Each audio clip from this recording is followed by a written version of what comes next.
आझाद मैदान परिसरात मराठा आंदोलकांनी सुप्रिया सुळेंना घेराव घातलेला आहे आणि यावेळी काही मराठा आंदोलक आक्रमक देखील झालेले होते।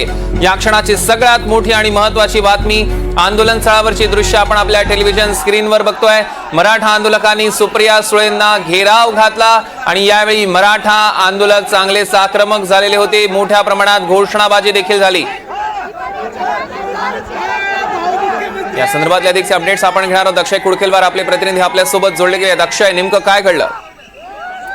सुप्रिया सुळे या आंदोलनाला पाठिंबा देण्यासाठी काही वेळापूर्वी या ठिकाणी दाखल झाल्या होत्या आणि मनोज जरांगे पाटील यांची भेट घेऊन सुप्रिया सुळे परत जात असताना मोठ्या संख्येनं आंदोलकांनी सुप्रिया सुळे यांना घेराव घातला। कारण त्याला पार्श्वभूमी अशी आहे की जे राजकीय आरोप प्रत्यारोप सुरू आहे, यामध्ये विखे पाटील यांनी गेले अनेक वर्ष शरद पवार यांच्याकडे देखील राज्याचं सरकार होतं, ते देखील राज्याचं नेतृत्व करत होते। मग त्यावेळी हा प्रश्न मार्गी लावला नाही असं सांगितलं होतं। त्यानंतर काही लोकांनी सुप्रिया सुळे यांना आरक्षणासंदर्भात प्रश्न विचारला आणि यासोबतच काही आंदोलक जे आक्रमक झाले होते, याला खरं तर सौरभ आक्रमकता म्हणता येणार नाही, याला काही आंदोलकांची हुल्लडबाजी म्हणावी लागेल। त्यांनी सुप्रिया सुळे यांची गाडी अडवून धरली, त्यानंतर सुप्रिया सुळे यांना देखील घेराव घातला आणि त्यांच्यासमोर एक मराठा लाख मराठाच्या घोषणा या संपूर्ण आंदोलकांच्या माध्यमातून देण्यात आला।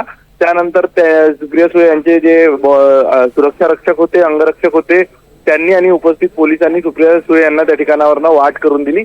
मात्र एकूणच काही काळ या ठिकाणी तणावाची परिस्थिती निर्माण झाली होती आणि सुप्रिया सुळे यांना या गर्दीने घेराव घातल्यानंतर त्यांना थांबून राहावं लागलं होतं। निश्चितच अक्षय, पण आपण जर बघितलं तर काही आंदोलकांनी त्यांच्या दिशेनं बॉटल्स देखील भिरकावल्या असं कळतंय। त्या संदर्भातले काही अपडेट्स आहेत का?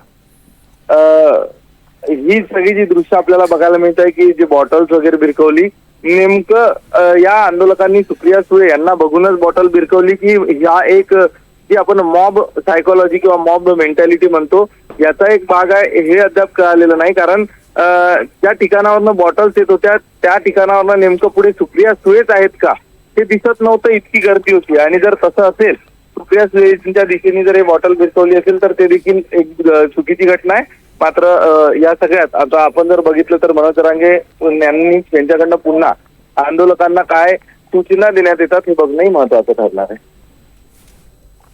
निश्चितच अक्षय, या संदर्भातले अधिकचे अपडेट्स घेऊ।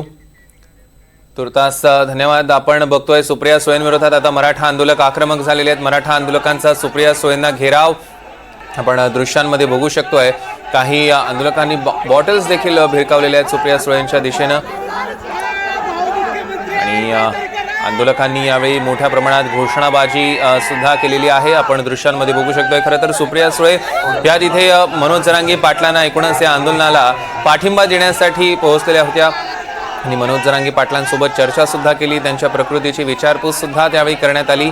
आणि त्यानंतर आपण बघतोय जेव्हा त्या घटनास्थळावरनं निघाल्या माध्यमांना प्रतिक्रिया देऊन, त्यानंतर मराठा आंदोलकांनी काही वेळ घेराव घातलेला होता, त्यांची गाडी देखील अडवून धरलेली होती। आपण दृश्यांमध्ये देखील बघू शकतोय, काही दृश्यांमध्ये आपल्याला दिसू शकतं की त्यांच्या दिशेनं काही बॉटल्स देखील, पाण्याच्या बॉटल्स भिरकावण्यात आलेल्या आहेत आणि शरद पवारांनी मराठ्यांचं वाटोळ केलं अशा पद्धतीच्या घोषणा, अशा पद्धतीच्या प्रतिक्रिया आंदोलकांकडनं येत होत्या।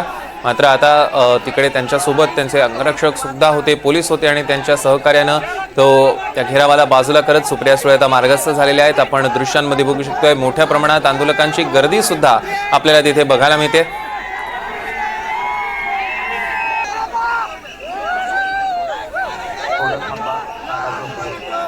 या बातमीवर आपलं लक्ष असणारच आहे, पण आता वेळ झाली आहे या बातमीपत्रात इथेच थांबण्याची। मात्र तुम्ही कुठेही जाऊ नका। ताज्या बातम्यांसाठी पाहत राहा NDTV मराठी।